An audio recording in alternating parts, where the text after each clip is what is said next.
This is Realme P4 24,500 টাকার smartphone হিসেবে বেশ কিছু দারুণ জায়গা আছে যে কারণে হয়তো আপনি কিনতে চাইবেন। ফার্স্ট অফ অল 7000 mAh এর ব্যাটারি, 80 ওয়াটের চার্জিং সিস্টেম। এই স্মার্টফোনটার যে ডিসপ্লেটা রয়েছে AMOLED panel, 144Hz high refresh rate এবং এটা ফুল HDR10+ সাপোর্টের একটা ডিসপ্লে যার পিক ব্রাইটনেস 4500 নিটস।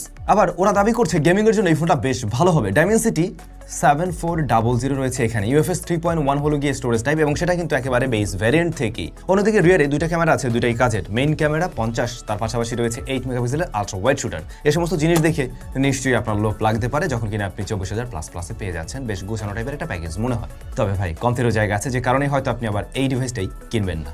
চলুন তাহলে শুরু করি কি কারণে আসলে আপনি এটা কিনবেন, কি কারণে আসলে আপনি এটা কিনবেন না। রিয়েলমি P4 বাংলাদেশে নিয়ে এসছে কিন্তু SMS গ্যাজেটস। তাদের কাছে আপনারা এই ডিভাইসটা কারেন্টলি পেয়ে যাবেন 24,700 টাকার মতো দেখলাম রাইট নাও তাদের সবে প্রাইস রয়েছে। ঢাকার বাইরেও তাদের বেশ কিছু স্টোর রয়েছে। একটা ব্যাপার মাথায় রাখবেন, রিয়েলমি ডিভাইসগুলো রিসেন্টলি আনঅফিশিয়ালভাবে যেগুলো আসে এগুলো কিন্তু কান্ট্রি লকের ইস্যুতেও অনেকটাই পড়তে আমরা দেখেছি।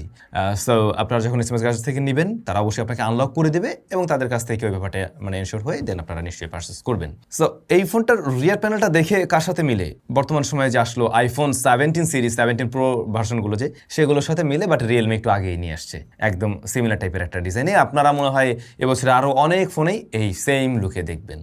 কি একটা কাণ্ড ভাই। 3.5mm হেডফোন জ্যাক নেই, বডি ফ্রেম প্লাস্টিকের তৈরি, সেকেন্ডারি নয়েজ ক্যান্সেলেশন মাইক আছে এবং আন্ডার ডিসপ্লে ফিঙ্গারপ্রিন্ট স্ক্যানার রয়েছে যার পজিশনটা ফার্স্টের দিকে অনেকের কাছে একটু নিচে নিচে লাগবে, আমার কাছেও তাই লাগছে। তবে এর সাথে ইউজ টু হয়ে গেলে আই হোপ আর সমস্যা হবে না। তবে এটা বেশ ফাস্ট অ্যান্ড একুরেট, পারে টেনে লাগলে একটু ডিলে করতে পারে আর কি। এই রিয়ার প্যানেলের এই যে ক্যামেরা মডিউলের পাশে যে বাড়তি অংশ যেটা দিয়ে আইফোনের মতো একটা ভাব নিছে আর কি, এই অংশটাতে বেশ ভালো রকমের ফিঙ্গারপ্রিন্ট পড়ে, খুবই বিশ্রী লাগে দেখতে।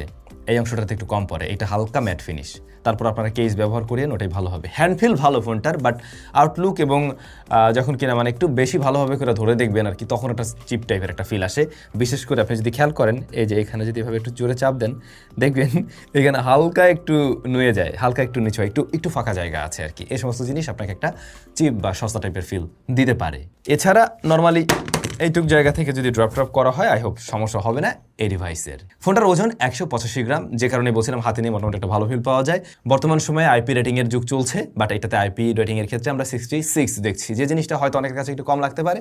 স্টিল যাদের আর কি ফোন পানিতে চুবানোর প্রয়োজন পড়ে না, আই হোপ সমস্যা হচ্ছে না। এই ফোনটার অন্যতম আকর্ষণীয় পার্ট এর ডিসপ্লে সেকশন, যেখানে আমরা 6.77 ইঞ্চের বড় সড়ো একটা প্যানেল পেয়ে যাচ্ছি। এটা টোটালি ফ্ল্যাট একটা প্যানেল। 144Hz পর্যন্ত হাই রিফ্রেশ রেট দিলেও ওরা ক্লেম করলেও সব জায়গায় তেমনটা পাবেন না। UI মোস্টলি রান করে কিন্তু 120Hz এবং ইউটিউবের ক্ষেত্রে আমরা দেখছিলাম, এছাড়াও আরও বেশ কয়েকটা অ্যাপের ক্ষেত্রে আমরা দেখছিলাম গুগলের, যেগুলোতে 90Hz পর্যন্ত সর্বোচ্চ এসেছিল, এর উপরে আসেনি।